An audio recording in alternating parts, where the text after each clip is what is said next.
Midnight in a sprawling, neon-drenched Asian metropolis.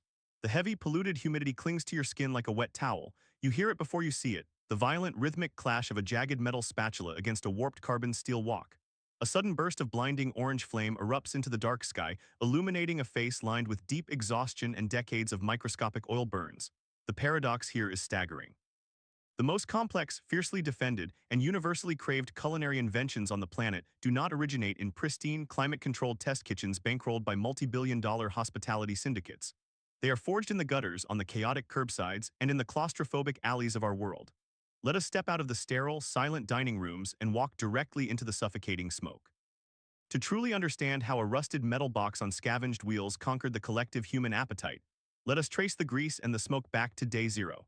The primitive act of cooking scavenged meat over an open flame in public squares is as old as the earliest sparks of civilization itself. But the true, brutal architecture of the street food economy was born from uncompromising, systemic poverty. Walk with me into the suffocatingly dense residential blocks of an ancient Mediterranean empire.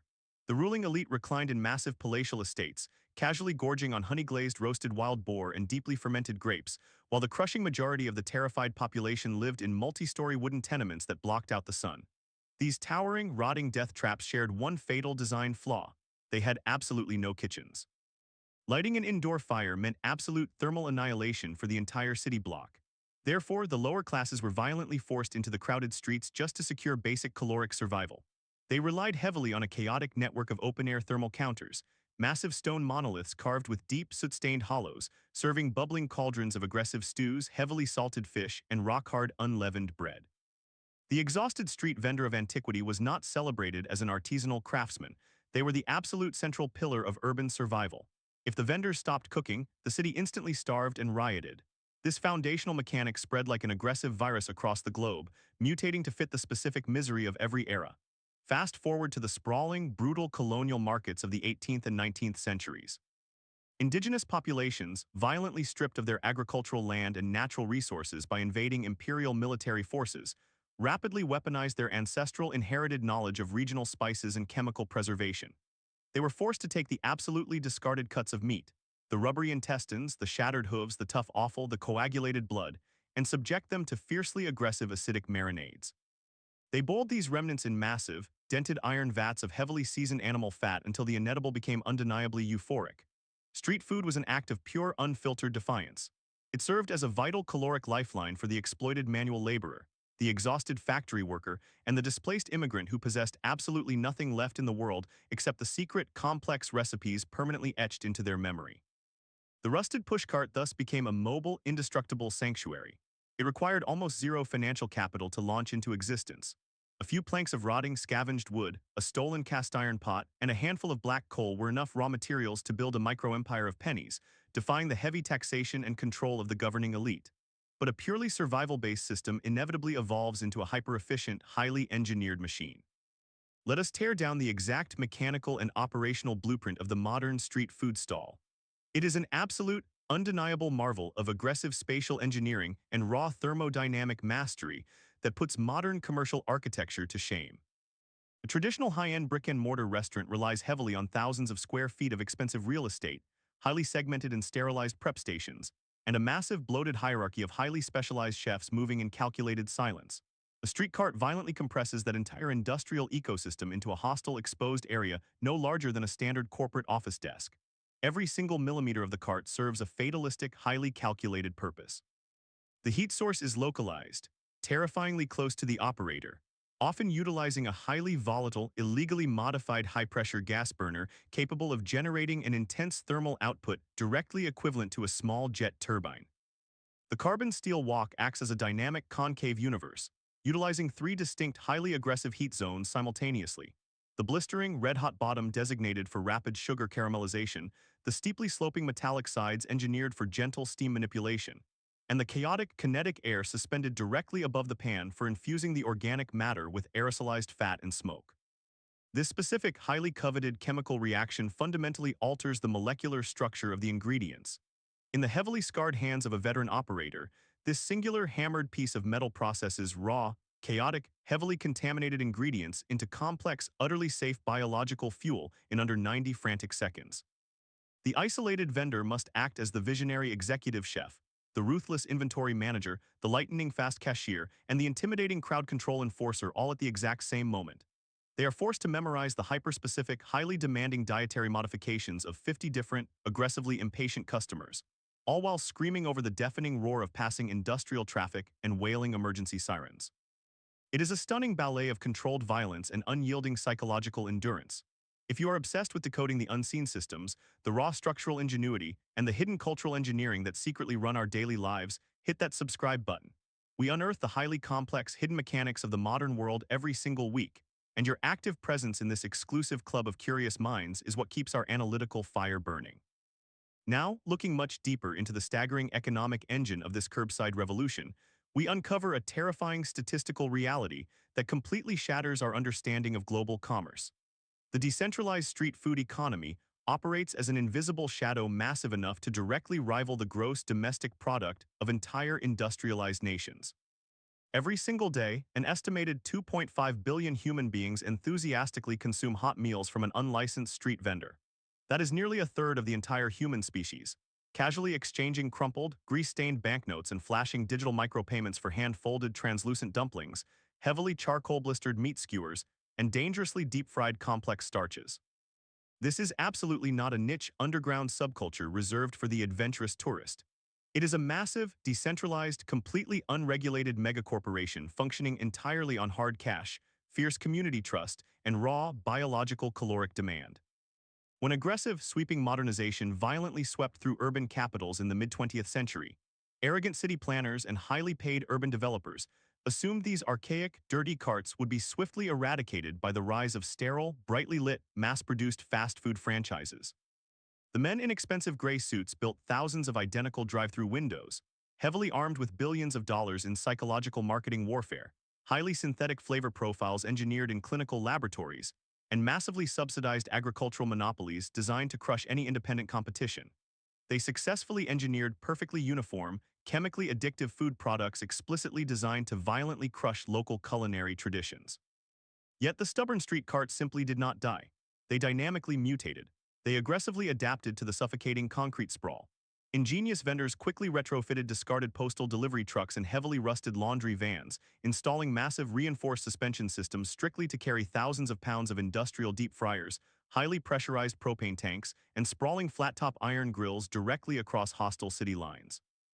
They actively utilized the very concrete highways that were explicitly built to bypass and isolate their marginalized neighborhoods to mobilize their rogue fleets, creating sudden massive flashpoints of culinary gravity wherever they illegally parked. But the glowing neon signage and the highly romanticized, cinematic haze of the late-night grill expertly mask a deeply hostile, intensely violent, and totally invisible war.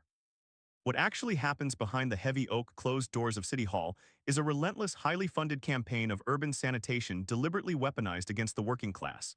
The deeply hidden reality of street food is intensely steeped in aggressive criminalization, bloody territorial disputes, and slow, agonizing bureaucratic strangulation. As the high-end, multi-million-dollar real estate developers relentlessly push their glass towers into historically low-income, deeply cultured districts, the thick smoke and loud, chaotic noise of the food carts became a sudden, massive liability to soaring property values. Massive, heavily funded corporate restaurant syndicates, actively bleeding significant profit margins to the infinitely cheaper, highly superior carts parked directly outside their pristine glass-fronted lobbies, began lobbying local governments with vicious, predatory efficiency. The corporate elites did not attack the quality of the food. They aggressively attacked the fundamental legality of the vendor's existence. Draconian, utterly impossible permit systems were swiftly introduced by corrupted city councils.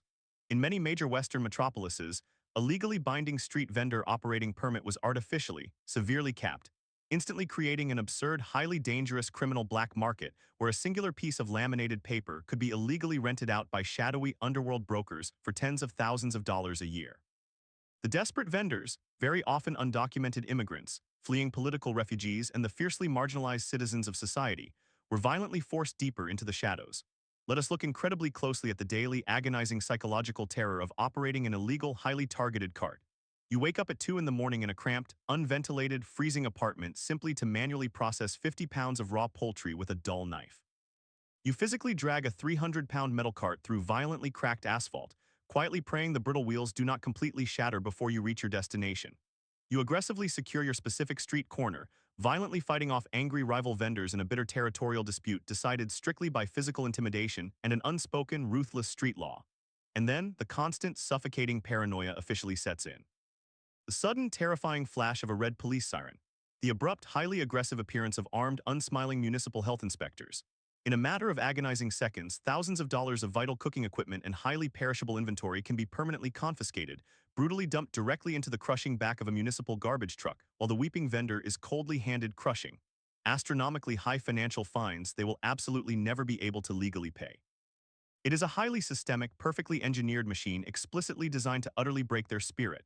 Yet they furiously return to the exact same concrete corner the very next night, completely rebuilding their entire shattered livelihood from total scratch, solely because failure means literal, undeniable starvation. Furthermore, we must acknowledge the devastating, highly destructive physical toll of the brutal labor itself. The fragile human body is absolutely not biologically designed to stand entirely upright on rigid, unforgiving concrete for 14 agonizing hours a single day, constantly breathing in thick atomized animal grease, toxic carbon monoxide from endlessly passing exhaust pipes, and the relentless searing scorch of a raw, unshielded flame.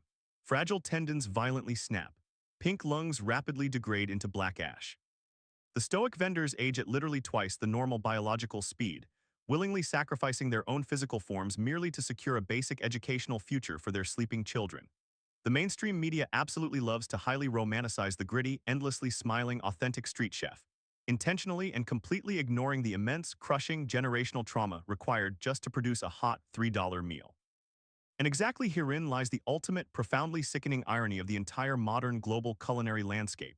The very same elite, highly funded establishments that desperately tried to systematically destroy street food eventually realized they absolutely could not beat the carts, so they aggressively, shamelessly cannibalized them. The global fine dining elite, utterly running out of pretentious, overpriced innovations, slowly turned their greedy gaze directly back to the dirty gutters. Today, a microscopic plate of slowly braised pork belly that aggressively costs $45 in a quiet, velvet-lined dining room is absolutely nothing more than a heavily sanitized, culturally stripped, highly sterile imitation of the exact same meal. A sweating grandmother casually sells from a cracked plastic stool in the middle of a screaming monsoon. High-end, highly arrogant chefs meticulously plate totally deconstructed street tacos and highly fermented, aged chili pastes, gladly accepting prestigious international awards and massive multi-million-dollar corporate capital investments strictly for miraculously discovering complex flavor profiles that marginalized, heavily oppressed communities have been actively perfecting for countless centuries. The elite upper class successfully gentrified the ultimate survival mechanism. But despite the relentless, highly funded corporate theft, the incredibly violent bureaucratic police crackdowns, and the massive hypercapitalist machine actively attempting to completely sanitize the entire globe, the original, highly resilient architects of the street firmly hold their ground. The absolute future of street food is definitely not its silent eradication, but its total, aggressive integration into the very nervous system of the rapidly expanding digital age. Highly complex algorithms now actively track the exact movements of totally hidden, highly illegal underground food stalls. Massive crowdsourced digital maps perfectly highlight the specific, highly guarded geographical coordinates of a legendary, decades-old charcoal grill. And incredibly viral visual social networks easily propel completely unknown, desperately poor curbside operators into sudden, overnight global phenomenons. The battered metal cart parked on the chaotic corner has successfully outlasted ancient empires. It has outlasted catastrophic global plagues, and it has brilliantly outmaneuvered heavily armed billion-dollar corporate franchises simply because it is fundamentally, structurally bulletproof. It remains the absolute purest, most unfiltered translation of raw human energy directly into flavor. The very next time you casually walk past a heavily battered metal pushcart, completely engulfed in a thick cloud of intoxicating, spiced smoke and the violently aggressive hiss of searing animal meat, do not just see a fast, highly cheap meal. You must see a profound act of absolute, unyielding human defiance.